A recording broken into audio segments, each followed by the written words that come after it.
everybody. Welcome back to CELPIP Live Season 3. I know we're all eager to meet Brandi, so let's quickly get to our trivia question for today.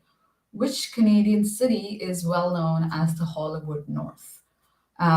Which Canadian city is well known as the Hollywood North? Let me know the answer in the comments below. You can also share this image and your answer on your Instagram with the hashtag CELPIPLive, and we may feature it on our feed. I will reveal the response towards the end of our show. For now, let's begin.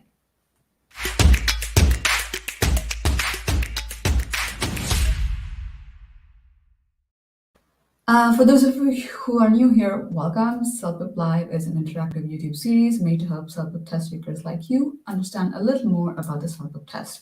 So if you're about to write the test, please subscribe to our channel and make sure to click on the bell icon to be notified as soon as we go live. In today's episode, we're discussing a speaking section task 6. We will be doing this one a little different, placing our focus on how you can improve your response to get a higher score. Today's session is a little longer, but quite important. So let's get right to it.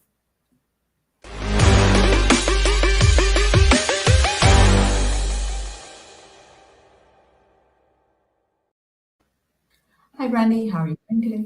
I am very well. How are you? I'm good too. I am waiting for the sun though.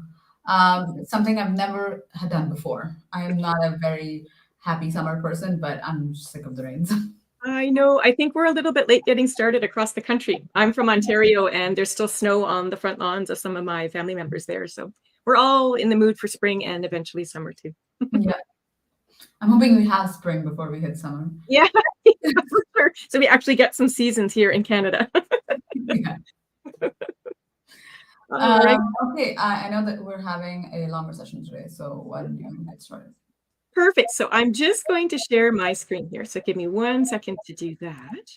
I've got my lovely screenshot of some spring flowers there for us all to enjoy in the meantime. All right, we are going to look at a speaking test today, and we're doing number 6 because we had a couple of requests from some of our viewers that they really wanted some help with this section. So that's the one we'll tackle. And as Ashwati mentioned earlier, we're going to look at how we can take a response that earned a level 8 on the CELPIP speaking test and transform it and improve upon it so that it will be able to achieve a higher score. So today's session is really about looking at what we can do to get into the level 9 area of CELPIP or even higher if possible. So before we actually look at our test question today, and we will listen to a test taker's response to workshop it, before we do that, it's really important that all the viewers understand how your speaking responses are scored. So you're looking right now at a chart. We call them the speaking performance standards. So there are 4 different categories, we call them dimensions, that the raters are going to listen for whenever you give a speaking response on CELPIP. And you'll see those listed on the left-hand side. So when you speak on your test, you're actually recording your voice into a microphone that you'll be wearing. It's attached to a headset. And the raters listen to that recording later on, and they're listening for these things. So the first thing they're trying to assess is how many content details you have that answer the question at hand. So you're looking for a number of main points. If it's a 60-second question, like we're doing today, you'll likely want to have at least 2, if not 3 main points that refer back and answer the question. Now you're going to create a very high quality response with a number of supporting examples and details as well. So that's really the focus. We need to explain our main point, but back it up with lots of detail. And we'll look at how to do that in today's session. So that covers the content aspect, but the raters also are hoping that you can organize yourself well as you speak. So there should be a clear beginning where we actually answer the question and introduce its main topic. The whole middle section gives those main points with your supporting details, and hopefully there's a concluding statement at the end. So that takes care of that first dimension, content coherence. Your vocabulary is also assessed in its own category because it's really important. So CELPIP is a test of your daily use of language, but be that as it may, it's important to have a nice developed vocabulary, a good range. We want to showcase a variety of words on the test, but the words we choose have to be suitable, and that's key. We can't just use a whole pile of long, complex words hoping to impress the raters, because the words and expressions we include in our answer need to be used naturally and suitably for the question at hand. Hopefully you've got some interesting and descriptive words, yes, but just make sure that they're very suitable and also precise, also specific. So please do not use general words. Don't use words like thing or stuff or something. Those words in our speech are very vague. They don't tell us much at all. So we're going to look today at how we can improve that skill and use some specific ideas. That's going to help with your vocabulary immensely. Now, your listenability, the third dimension down, this is key. This is your public speaking skills, your speech presentation. So think for a moment about all of the skills that you would need to demonstrate as you're talking to an audience. In this case, the reader, you're making the recording for them. Think about what you need to do with your voice to be clearly understood. So the basics would be pronunciation. If we're not pronouncing the words properly, people won't be able to hear what we're saying, and then it would be really difficult to assess the rest of this chart. So pronunciation key. Volume is important. Remember, you're speaking into a microphone, so please speak comfortably, but make sure it's loud enough that the microphone is registering your voice. Your speed as well is important. Everyone has their own natural way of talking, but we don't want to rush the speech and talk too quickly because then it's sometimes hard to catch all the words. But we don't want to speak so slowly and unnaturally that it takes a long time to get the ideas out. So I think the best way for each of you to test out your speech presentation would be to record your practice speaking into a cell phone. Listen to it back and see how you're doing, and get a friend as well to listen to you speak in English. They can give you hopefully some honest feedback. So once you've covered those basics, pronunciation, volume, and speed, you're going to fine tune your speech. And I think the hard part really is to speak from the beginning to the very end of your answer with very few pauses and very few interjections. So interjections are those unusual sounds that we make sometimes. We often will say or and we do that when we're not sure what we're going to say next. So I think if we take some time to develop our vocabulary and we've got more words at the ready to use as we speak, I think that would actually cut down on the number of interjections we make. It's okay to say hum and once in a while. I'm sure I'll do that a few times as I'm presenting here today. It's natural to a point. We just don't want to do it in the middle of every sentence because it really does start to get distracting and somewhat frustrating too for the listener. So those are important. Your grammar and sentence structure are actually assessed under this part of the checklist here. So the raters will not have a transcript of your answer. They're just listening to that recording that you're making. But they can tell if you're talking in complete sentences. That's really important. And the next step up, of course, would be to showcase a variety of sentence structures. Try your best to not just use short, simple sentences as you talk. Learn ways to connect those simple ideas together so that you're talking in compound sentence structure and complex sentence structure. So just like your vocabulary, if you've got a good range and you're showing the raters that you can create all sorts of different structures as you talk, and you do this with the correct grammar, it's really going to strengthen that score under listenability. And the final element here on our checklist is the task fulfillment. So this really speaks to how completely you've answered the question.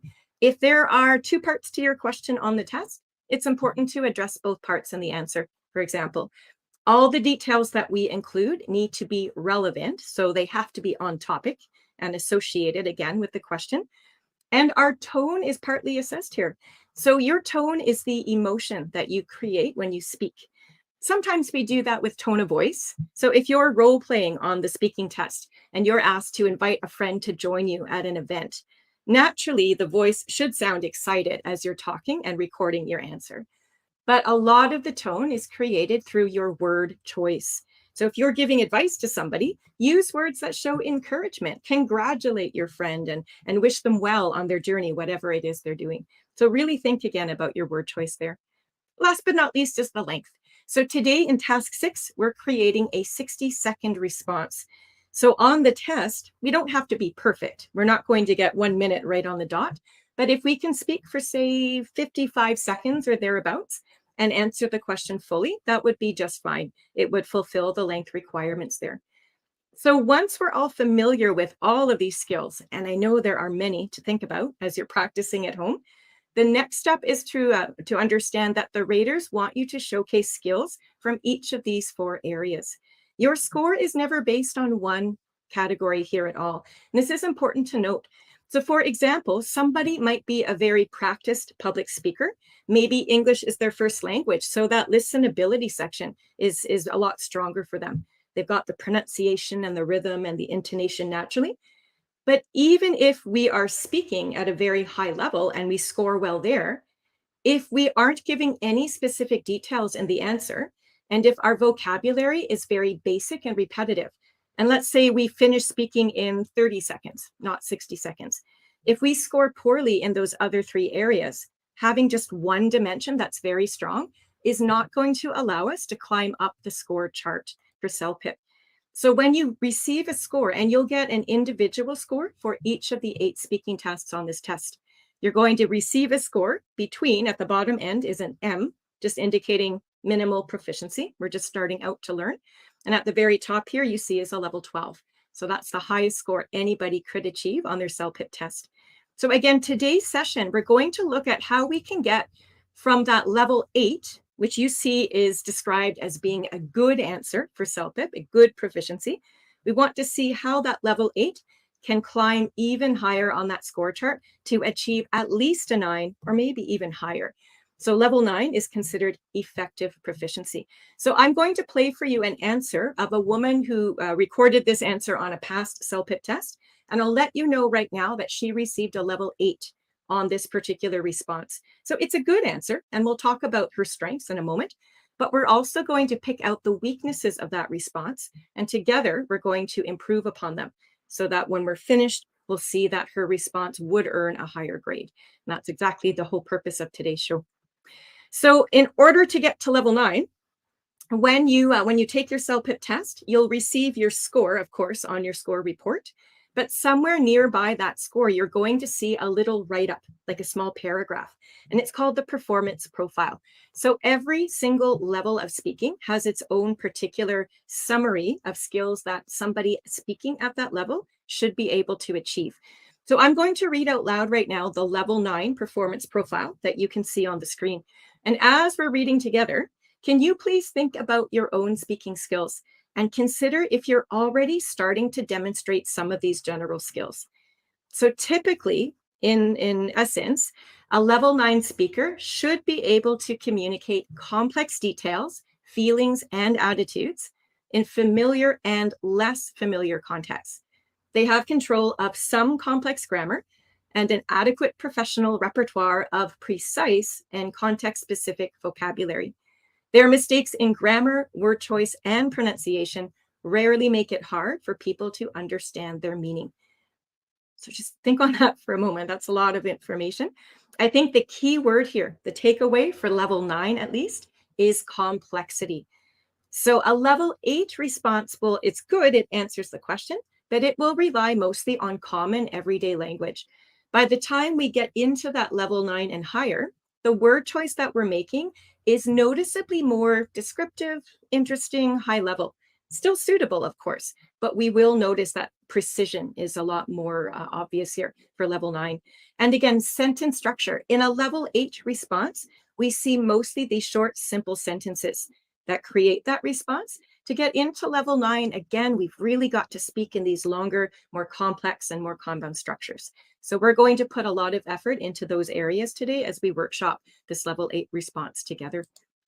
So here's the question from a past CELPIP test. This was once a real question. It's no longer live, so you're never going to see this question on a test in the future. But on this test in the past, one of our test takers encountered this. I'll read it out loud so we can follow. So for speaking task 6, the background context says, your friend Jane saw a classmate cheat during the final exam. She wants to report the classmate to her teacher. Your other friend John thinks Jane should not tell the teacher because she cannot prove the classmate cheated. So on your test, you've got 60 seconds to prepare. So with those 60 seconds, you would read the question we just did. So we now understand who we're talking to. We're talking to Jane.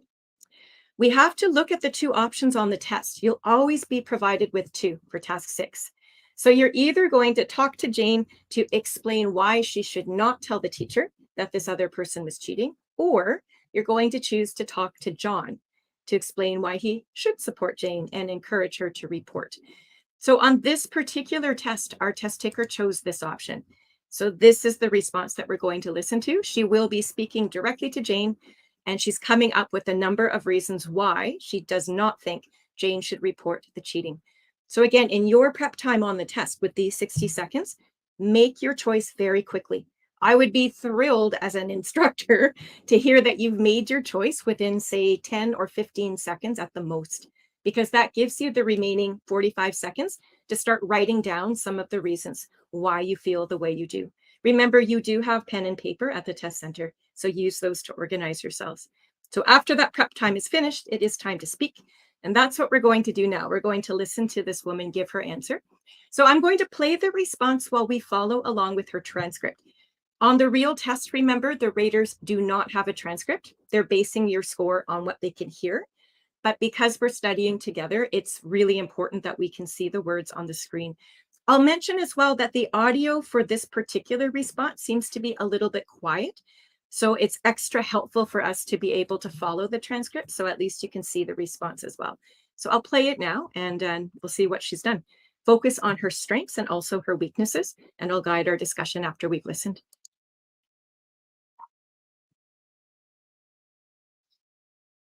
Hi, Jane. I know you want to talk to the teacher about what you saw during the final exam. I know it's really unfair that somebody was cheating, but I agree with John. You have no proof of what you saw, and this could kind of get in the way and maybe create a hard situation for yourself. I don't think this is something you really need right now when you're taking exams, and this is the teacher's job anyway to check that people are not cheating. What if what he saw wasn't really cheating? Maybe that person was just checking something. It could just put you in a hard spot. Okay. That's the audio. Again, I hope you could hear it clearly, and I apologize if it was a little unclear today. This particular file was a little bit quieter than normal.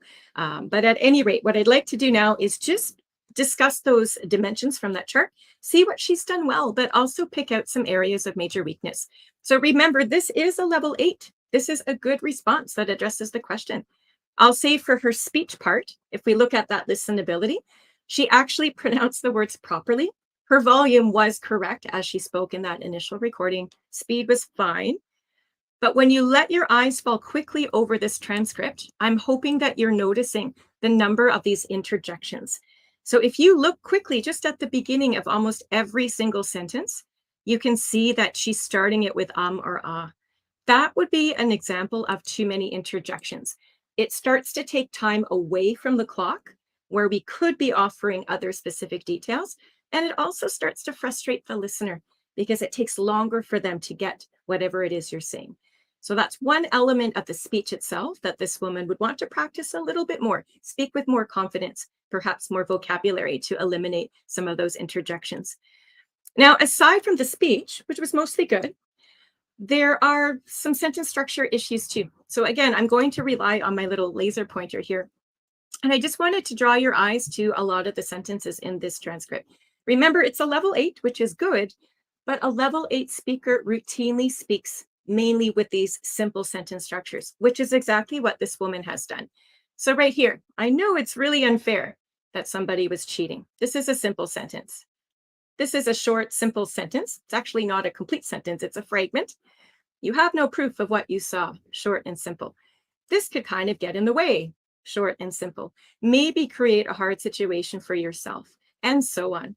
So whenever this woman gives an idea, she often pauses and just uses that basic conjunction and to connect these ideas together. Again, grammatically, it's all right and it makes sense, but it's not demonstrating that complexity that we're wanting to see at the level 9. So we will workshop this together in a moment and look at ways where we can connect or at least extend those ideas to make them more complex, because that will really help with her listenability section for sure. Okay, now aside from the grammar, and there are no grammar mistakes, I'll point that out too. Her grammar is sound. But aside from the simple sentence structures, we really should look at her content next to make sure everything is above board. So I don't know if you noticed when she began speaking, she addressed Jane directly, which is fantastic. That's what the test told us to do. So she's checked that element off the content area. She starts to set the background context. She explains that it's unfair someone was cheating. She does say she agrees with John, but she never directly states her opinion. Did you notice that? We can assume or infer based on what she said here in the beginning that she does not want Jane to report this, but it would be very helpful in the actual answer to directly state that. So we're going to add in some of these ideas in just a moment. All right, but we can assume, as I say, that she does not want Jane to report. But let's start looking at some of the ideas that she has here. Can I ask you to quickly eyeball the transcript? I'll leave my laser pointer right there. Just have a look and see how many main points you can pick out. How many reasons does she give that would explain Jane should not report this cheating? If you'd like, you can even type in a number into the chat box there into the live feed. So I'm curious to see what your own assessment skills are like. How many details do you see? I'll give you about 20 seconds or so, and then we'll go through them together.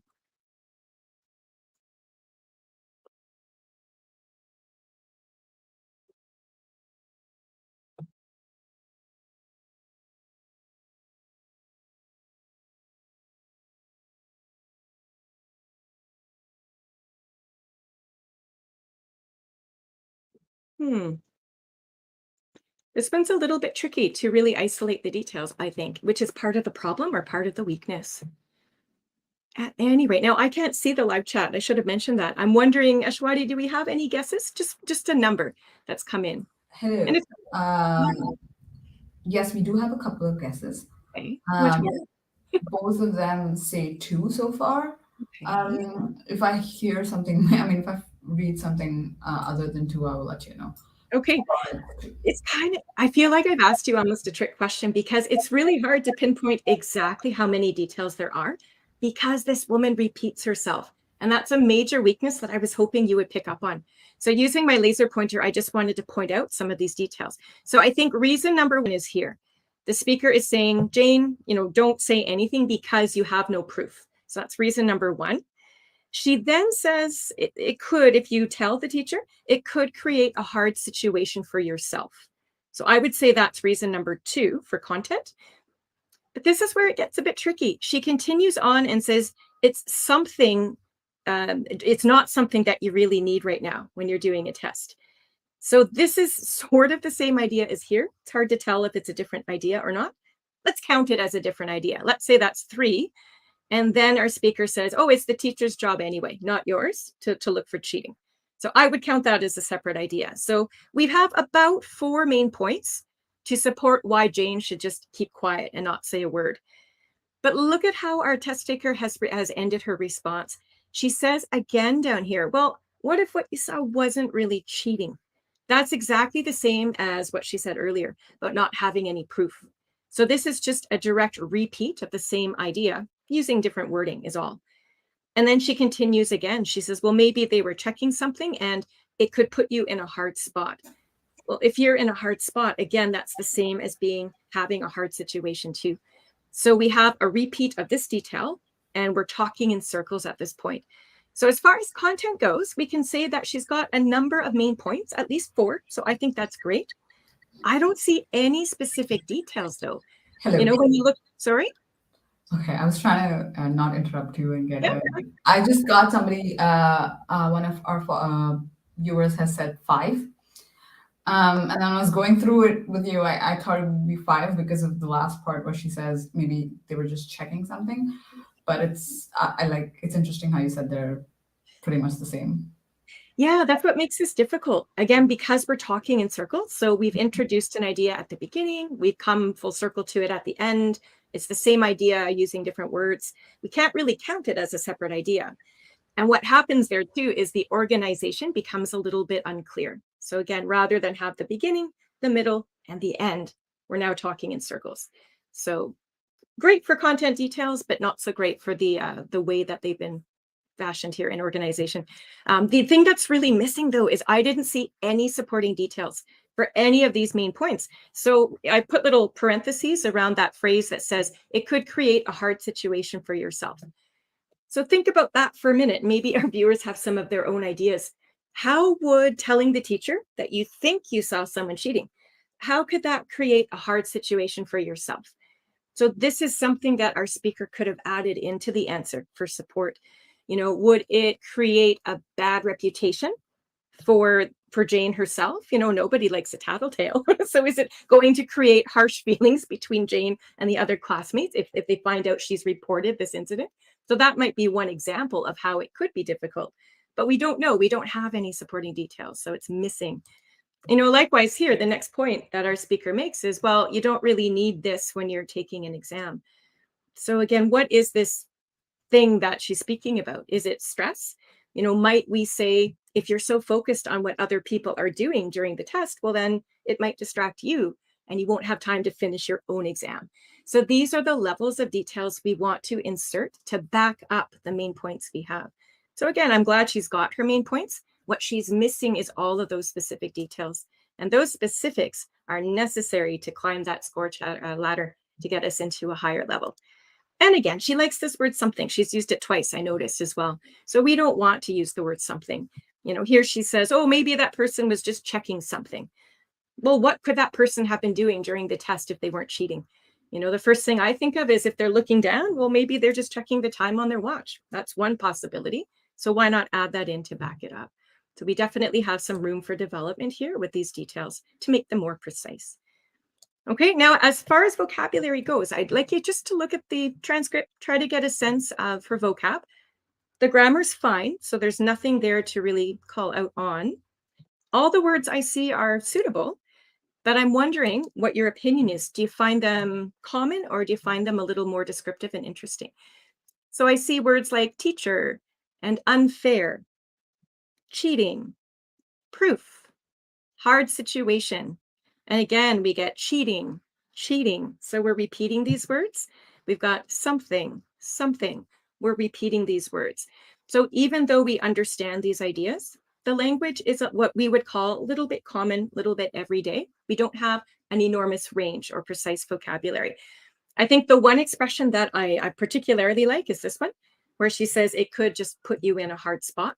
I think that's a nice natural expression to use in this response, but we need to do more. We need to add more of that elevated language, again, in order to get into that level 9 or higher. So that's some vocab development.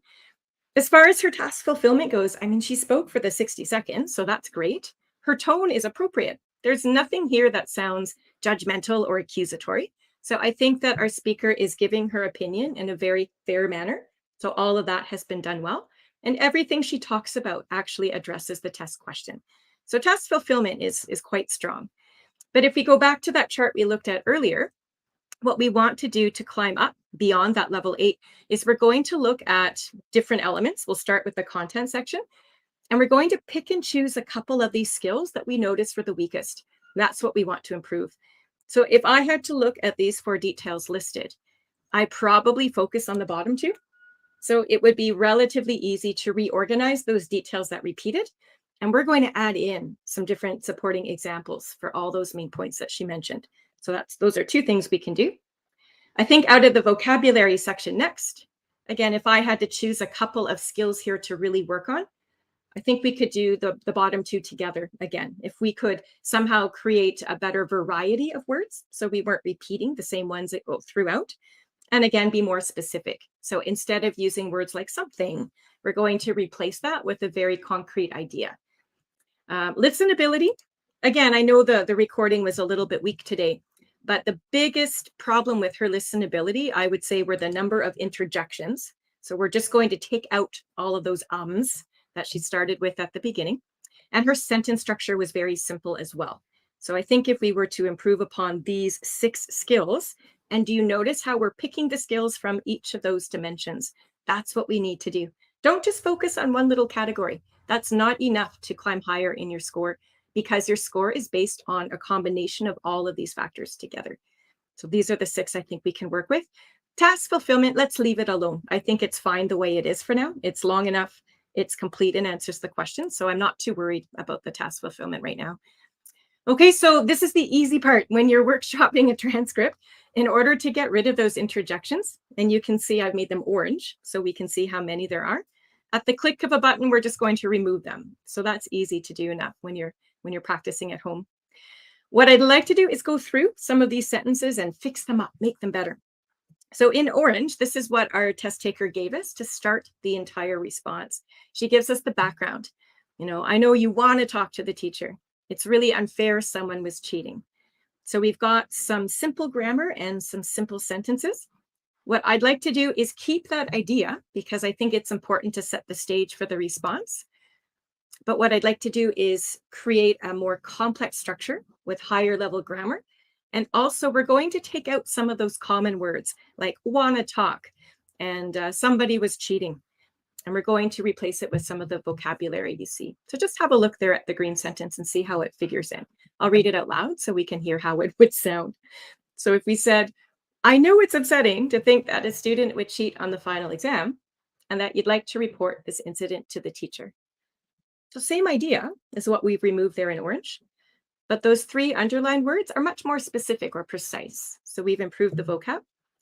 And instead of relying on those simple present verb tenses, like I know you want to talk, we've elevated the complexity of the grammar as well. So right here with that red bracket that I placed above that phrase, we can see different elements of grammar. And I'm not going to turn this into a grammar lesson. I'm sure you don't want to hear about that today anyway. But we have what's called an infinitive verb. We've got some conditional ideas using the modal would. So that goes above and beyond just a simple present verb tense. So these are examples of the type of complexity you'll want to think about in order to achieve higher on your test. So let's just remove that orange phrase. We've rewritten it, which is what you see in green. So let's carry on with some of the other ideas. So she says in orange, these are her words. She says, but I agree with John. You have no proof of what you saw. What I'd like to do is add in her opinion. She's completely glossed over specifically what she wants to have happen. So the green words are what we've added. I think you should keep your thoughts to yourself. I think it's really important to be direct when you're giving your answer. So that's easily enough done. When she says you have no proof of what you saw, I'd like to give an example of that or extend the idea anyway. So rather than leave that as a short, simple idea as it is, we're turning it into a compound sentence. And we're using a nice natural expression too for vocabulary. So it would be your word against your classmates. So that's demonstrating a good range, I think, of vocab. Now, before we keep reading her response, remember how at the end she starts repeating these ideas? So she's established here that you've got no proof. At the end, she starts questioning, what if that person wasn't cheating? Maybe they were just checking something. So I'm just going to take those bottom 2 sentences and just move them up for now. You see them here in orange. So I haven't changed the wording. I just wanted to reorganize the order. So now all that middle section there is talking about what if they're not cheating? There's no proof. So at least it's together in one place. We're improving the organization. Okay, now if I look at her orange ideas there, well, what if what he saw wasn't really cheating?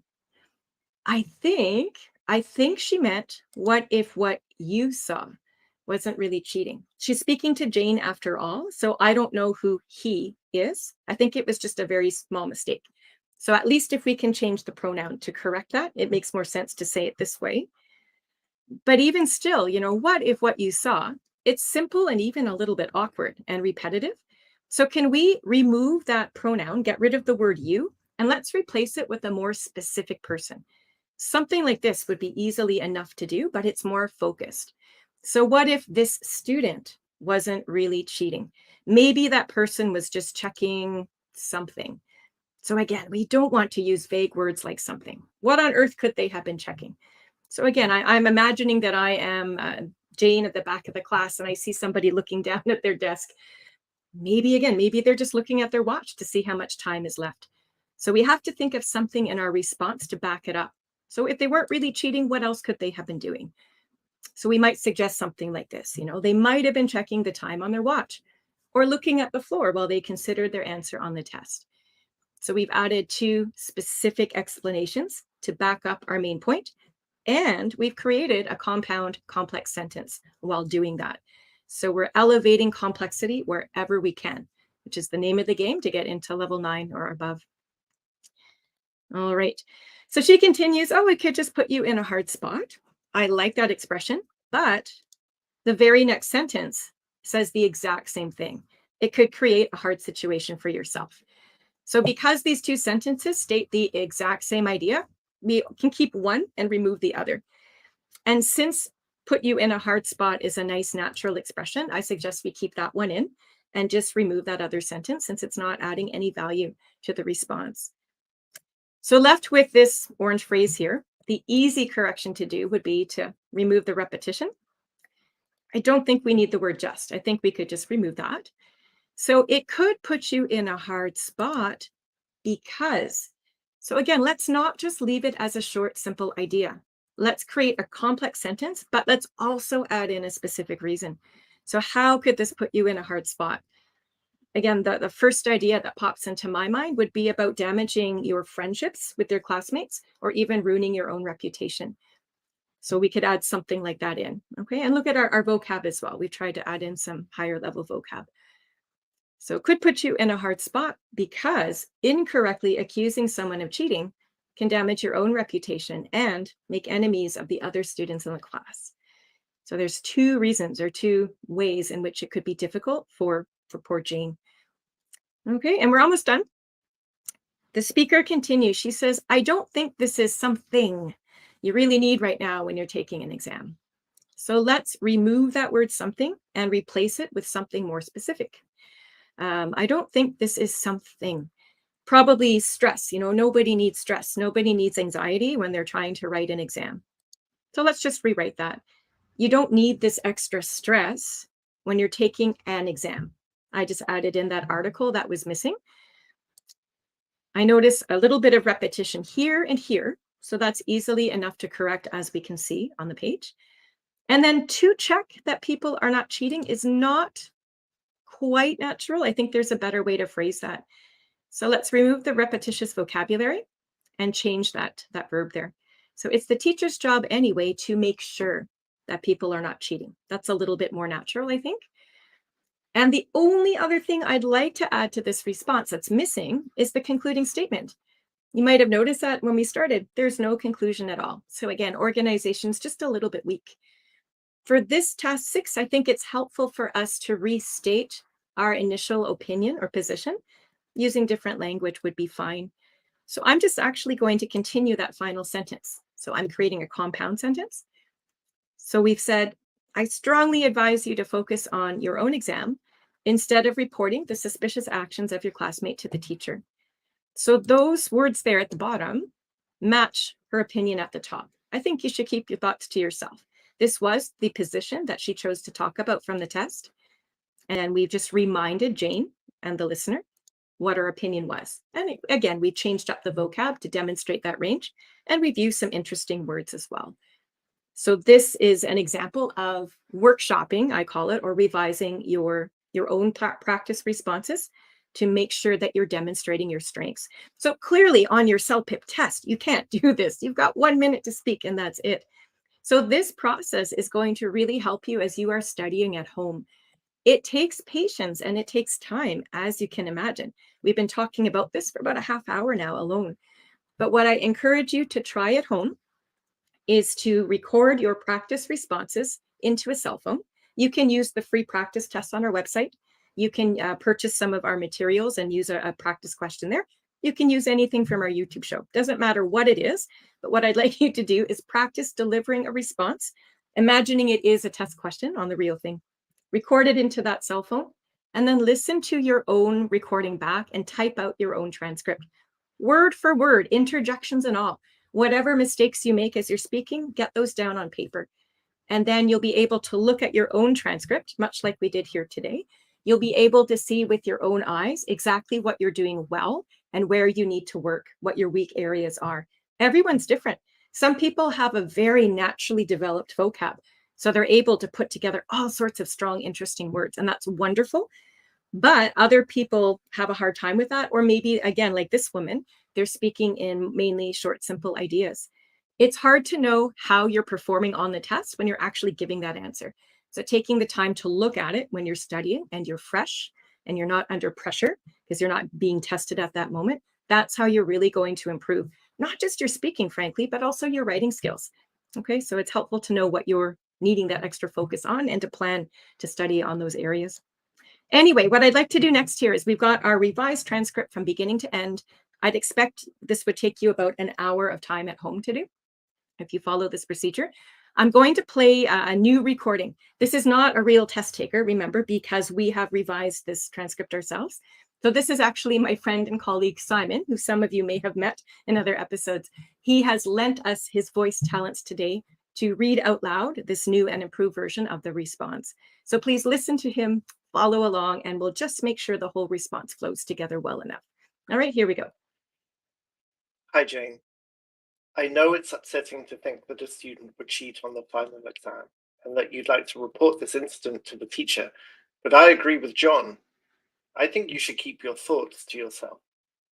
You have no proof of what you saw, so it would be your word against your classmates. What if the student wasn't really cheating? They might have been checking the time on their watch or looking at the floor while they considered their answer on the test. It could put you in a hard spot because incorrectly accusing someone of cheating can damage your own reputation and make enemies of the other students in the class. You don't need this extra stress when you're taking an exam. It's the teacher's job anyway to make sure that people are not cheating, so I strongly advise you to focus on your own exam instead of reporting the suspicious actions of your classmate to the instructor. Okay, so again, it's a nice example of how to start off with your basic ideas and put lots of effort into developing them into a higher level area. So when we return to that level 9 performance profile, we have to ask ourselves now, does this new response that we've improved, does it communicate more complex details? And I would say for sure, we've added in lots of specifics that demonstrate our thought process in an extended way. There's definitely many more examples of those complex sentences we were aiming for, and the vocabulary is also more precise and interesting too. I don't know what this particular revised response would earn as a CELPIP score. Again, because it wasn't created under authentic test conditions, and it wasn't created by a test taker either. It's not being rated. I have no way of saying what the score would be, but what I hope we can all agree upon is that it would be complex enough to move beyond that level 8 that we started with and earn a higher score on CELPIP. So that's the idea. So again, remember these 6 particular skills that we wanted to focus on. As a quick recap, that organization of ideas there at the top, all we did there was take those ideas from the bottom of the woman's response and we moved them up so that we talked about those ideas at once. And then we added a concluding statement later. So our organization was improved. We spent lots of time adding in those details. I think we've got 5 or so that we've added. You see them here in green. So we've given 2 reasons to explain what the student might have been doing if they weren't cheating. We've got 2 reasons to explain how it would be difficult for Jane. And at the bottom again, we added in that concluding statement to remind Jane about what we think she should do. So that's been done, that's been improved. Okay, now as far as the vocabulary goes, we can do this part together. Just at a quick glance, I highlighted in yellow some of the wording that we've added in. So again, you can see how we started initially with words like cheating, something, proof. And now we've got expressions and natural ways of expressing ideas too, and a good variety. We've not repeated any words here at all. Okay, now the listenability, it was easy for Simon to read since we'd revised the transcript anyway. So we just removed the interjection, so he wasn't interjecting. That part was easy for him to do anyway. Takes practice for all of us in real test conditions. But this sentence structure, again, this is key. We spent quite a bit of time on this here today. So I've just put parentheses in red around each sentence. And I've highlighted in blue the conjunctions or the connecting words that join those short, simple ideas together. So this first idea is now a compound sentence, another compound one, compound complex, compound complex, complex, compound complex. So initially it started with all short, simple. We only used the word and I think we used but maybe once. In blue, it's not perfect. It's not extremely high level, but at least in blue, you can see that although we still use and but so, we do have somewhat of a variety. We've got some other higher level connecting words like while, because, when, instead of. So we're trying to demonstrate to the raters that we know how to create different types of sentences. We're not always starting the same way or using the same connecting ideas. So again, these 6 skills, I think we've done a decent job of improving. And because we've taken the time to workshop each of those dimensions, that's again in a group how we're going to climb up that ladder, I like to call it, as a score chart. So from 8 where we started, at least into a 9, hopefully even higher. We'd have to see. It would be interesting to see what that would receive on a test anyway for the score. So just to wrap up, just a summary of what we've done here. So in order to get into that level 9 or higher, I think it's really important to practice taking notes during your prep time at home. You know, this will help you with your organization. So in this case, we had to think of reasons why Jane should not report the cheating. So try to think of at least 3 main points and write them down. Once you've got them written down on your paper, and you've got 1 minute to do that, remember, I would encourage you to number them so you know what order you're going to talk about them in. This would eliminate the repetition. I'm thinking if our test taker today maybe had taken more time to do that, she wouldn't have started talking in circles at the end. So that's one way to avoid that pitfall. When you start to record your response, you've got the 1 minute to give that accurate response. Start by stating your opinion to the question. Our speaker today, the woman, did give us the background, which was great, but she didn't come right out and say what her opinion was. We had to add that in later. So just maybe take a mental note of that now, please, on your own test. Whatever position you are talking about, please directly include that in your response and don't make the rater assume or try to guess which one you're trying to support. Okay, now for each detail we give, we need to provide the example. Our speaker today gave about 4 main points, which was wonderful, but she didn't have any examples for any of them. We had to go back and add them in. So your routine as you practice will be to give a main point and then an example. Give your next main point, an example. If you have time to give a 3rd main point, fine, but then give an example. And that's how you'll demonstrate a higher level content and vocabulary too. Okay, we added in a conclusion. So for task 6, I think it's easy enough just to remind us what your opinion is, since that's what you're talking about. Vocab, we've talked a lot about this, so nothing more to add. Just try your very best to use different wording, but also interesting words. Never, ever use vague language like something and stuff. Words like that don't tell us anything. So take a moment to try to get in a concrete noun if you can. And again, practice at home in writing and in speaking, looking at how you can take those short, simple ideas and combining them together to create these longer and more complex structures too. That's going to help. When we've got all that down and you're recording into your cell phone, again, just listen back and double check that you're not pausing for too long anywhere and that you're not interjecting too often. If you are still interjecting, it just means one of 2 things, I would say, that you still want to work on your vocabulary development. When we have lots of words to say, we tend not to interject as much. Or sometimes it's a confidence thing. It's a matter of under pressure, recognizing that I have only 1 minute to get out my response. So the more you practice at home, the less, in theory anyways, that we will interject and so on. At any rate, I'm going to come back to you. I have no idea if you have questions because I can't see the pane. So let's do that right now. I'll get rid of the 2nd screen and we'll see if you've got any more questions that I can help you with. Hi, Brandi. Hello. So we don't have questions yet. We'll probably have them in a couple minutes.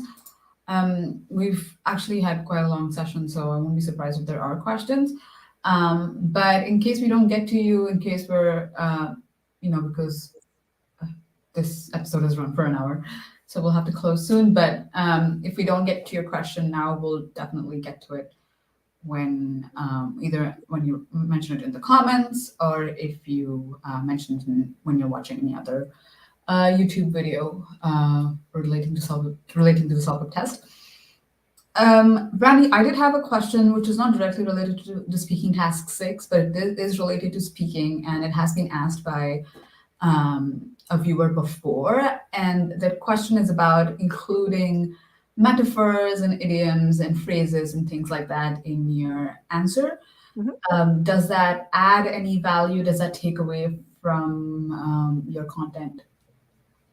Yeah, so I think if you have the vocabulary and the higher level critical thinking required to create these metaphors and similes and comparisons in your language, you are demonstrating high level complex vocabulary. So I would encourage you to do that. But here's the trick: it has to actually be suitable for whatever you're talking about. And this is the challenge I've seen in past sample responses we've come across, where people have attempted to create these comparisons, thinking they're impressing the raters. The problem is the comparison they're making has no value as attached to the question they're answering on the test. So even if you might be using high level vocab, if you're not actually answering the question, then it's going to count against you anyway.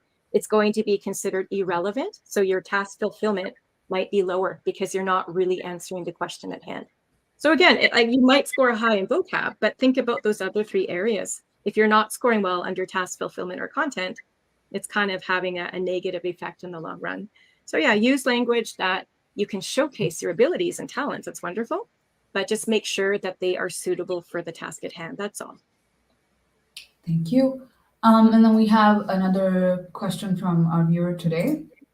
I'm going to share it here. One common doubt: how to generate ideas. Yeah, we get this question a lot for good reasons too. This is a skill. It's not even necessarily attached to English study. This is a skill that we need to practice in whatever language that we're speaking in, right? It's a matter of having somebody ask you a question. This might happen at work. Maybe your manager comes to you with a question, and on the spot, you don't have 10 minutes to sit there and make notes and answer them. You've got to think very carefully and very quickly about the ideas you're going to use to respond to that. In the CELPIP speaking test, or CELPIP test in general for writing as well, I would say, what I would encourage you to do if it's hard for you to think of those ideas, when you're practicing at home, I would encourage you not to set a timer for your prep. Remember, on the real test, you get about a minute or so. Don't stress yourself out with the time if you're practicing at home and this is hard for you. I'd rather you, in today's question for task 6 about do I tell the teacher or not, I'd rather you take 10 or 20 minutes at home to sit with your piece of paper. And if it takes you 20 minutes to think of 3 reasons why Jane should not tell the teacher, so be it. Get those ideas down. I think you need to develop that skill first. It's sort of connecting pathways in a sense of how the brain's interpreting the information. Build that skill first and prove to yourself that you are capable of thinking of valuable ideas to answer the question. Practice it over and over. And when it starts to become faster and faster, that's when eventually you set your timer. It's kind of, again, I use the metaphor. Speaking of metaphors, I'm a runner and I'm training for my next half marathon, which is in 1 month's time. Wish me luck because I'm not ready.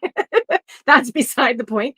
But again, I could never run my half marathon if I just decided tomorrow to do it, right? I need to put in the legwork, literally, and do smaller, slower runs first and build up to that long distance of 21 kilometers. The same goes for your language studies.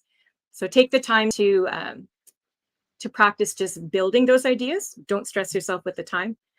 Use those ideas. The next step is to put them out loud into sentence structure. When you practice those 2 things together, that's when you start adding the time back. So I think when you approach it in a scaffolded approach like that, bit by bit, it becomes a lot more manageable rather than just trying to do all the skills at one go. That's when it becomes hard and frustrating too, for sure.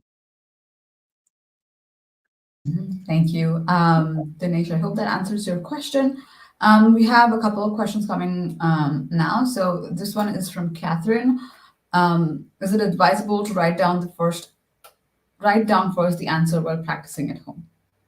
Oh, okay. Let me think about that. So rather than actually speak out loud, I think what Catherine is saying, once I've sort of thought of my 3 points and written them in note form, should I actually just type out my transcript first and look at it that way?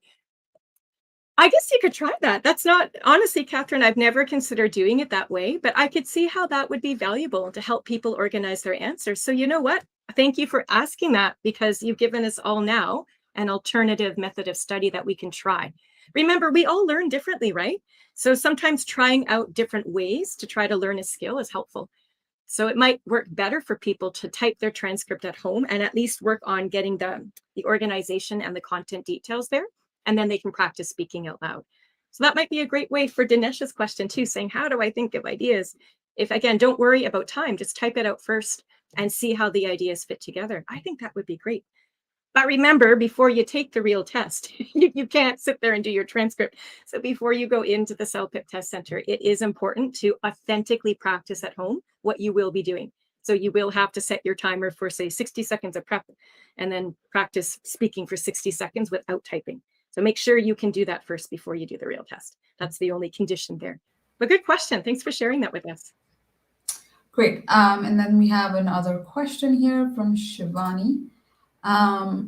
What to do when we have to speak about the topic that we are not aware of, especially task 7? Task 7, again, we'll get into that another day. Task 7, I find the hardest task as well, because it's usually an opinion question where you have to support why you feel the way you do. And they're a little bit more formal than a lot of the other tasks. I will say that all of the questions on the CELPIP test for speaking and writing have been designed for the average person to relate at least to the general topic. That being said, remember, we all have different interests and different learning styles too. So in some of our webinars that we deliver, and we do these practice questions as well, we've seen questions on task 7 that ask us to discuss something to do with the government policy. If that were my test question, I wouldn't be happy either, because it's not my natural interest. But being a citizen who lives in a country, I'd have enough background knowledge to at least address that question. And that's the point there, Shivani, as well. Other questions might ask you to consider, again, we've done questions on practice test 2 that ask you to consider if learning a second language is beneficial. And we're all here trying to take an English test. So that type of question, of course, is more relatable.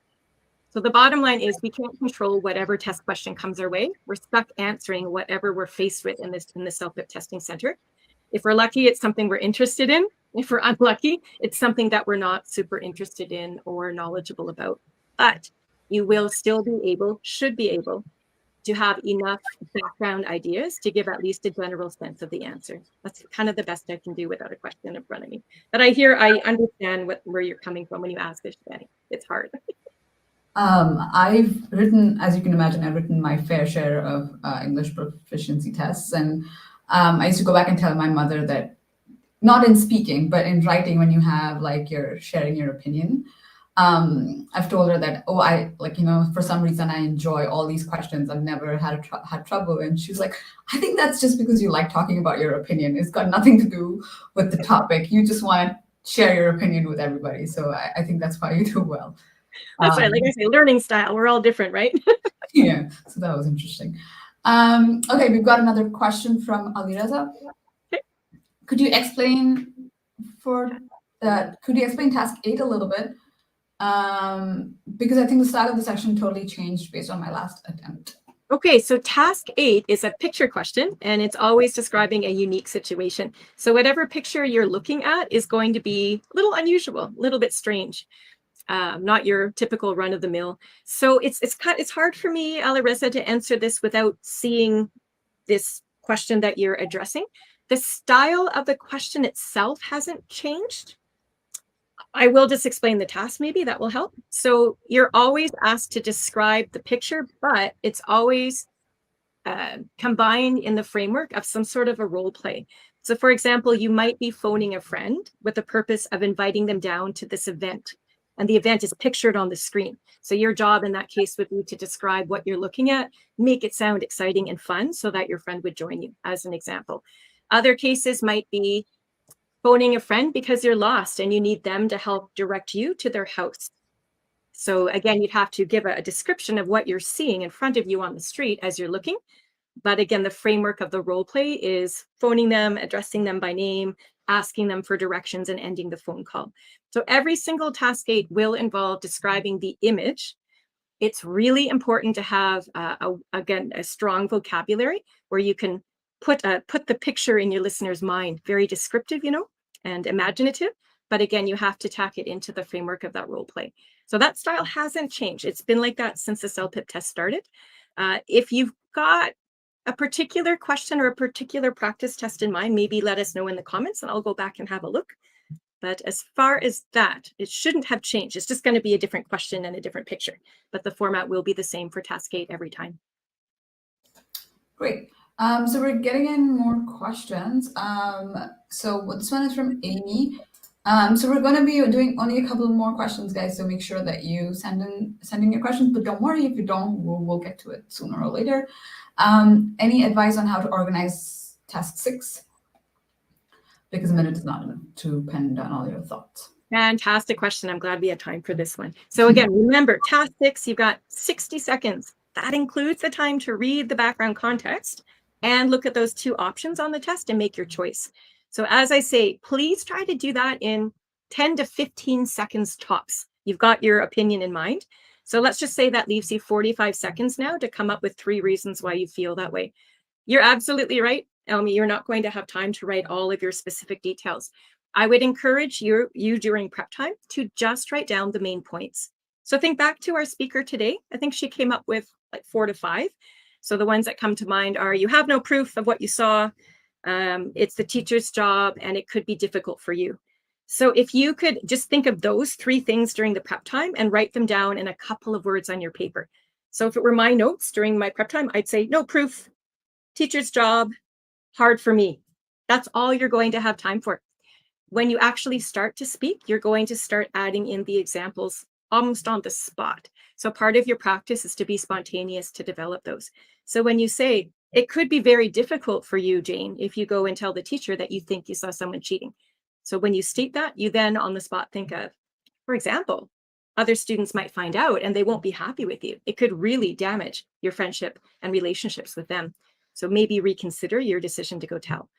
So again, having the vocab to extend that is fine. That's how I would do it. I don't think you'll have a lot of time to do all the content ideas and details. So some of those supporting details will come from the spot. And that's sort of the same as having a conversation.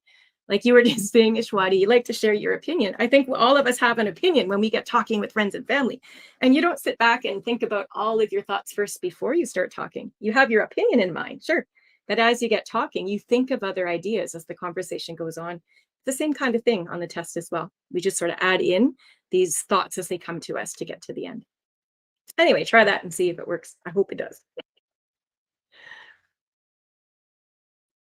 All right. Great. I think that's all the questions we have related to speaking and related to your expertise anyway. So thank you so much for joining us, Brandi. Always a pleasure. Yeah, thanks. Have a great day, and we'll see you next time. Bye-bye.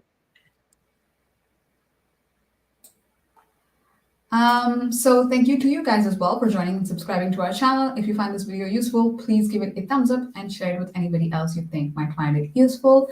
Please also leave suggestions on what you'd like to see more on CELPIP Live. A lot of the episodes we produce, like the one we did today, are from suggestions we have received from all of you. You can also send in your suggestions and connect with us on our Instagram account, CELPIP Test Official. We post most of our updates on there first, so please do follow us there to stay up to date. Lastly, if you don't know already, we've opened a bunch of new centers across the globe, our most recent being Nigeria, but we've also opened in the UK, in Australia, a couple of new cities in Ontario, and Kolkata and Ahmedabad in India. So if you didn't know about these locations, you do now, so you can book your test whenever you need to. Anyway, I haven't forgotten a trivia question. Which Canadian city is well known as the Hollywood North? And I know somebody answered this question right in the beginning, so I'm trying to just quickly look for their answer, and it's Vancouver. Vancouver, British Columbia is known as the Hollywood North. And I didn't know this. This was the official trivia question and answer, but I do know that I've seen a number of shooting scenarios in and around my house. I think I also saw one where Jennifer Lopez was the star. I didn't see Jennifer Lopez, unfortunately, but I did see that it was her movie. So anyway, Emma, you got this question right. Congratulations. But thank you, everybody, for joining us. And that's it for today. Our next episode will be on April 19th. Where we will be inviting a guest to help us understand how to make our resumes better suited to the Canadian market. So if you're applying for a job in Canada, or if you're studying and you're going to be applying soon, either way, I think it's a great episode to join us for. So do check back with us and do follow our Instagram to stay up to date on when that episode is going to be out. Until then, please take care and stay safe. Bye.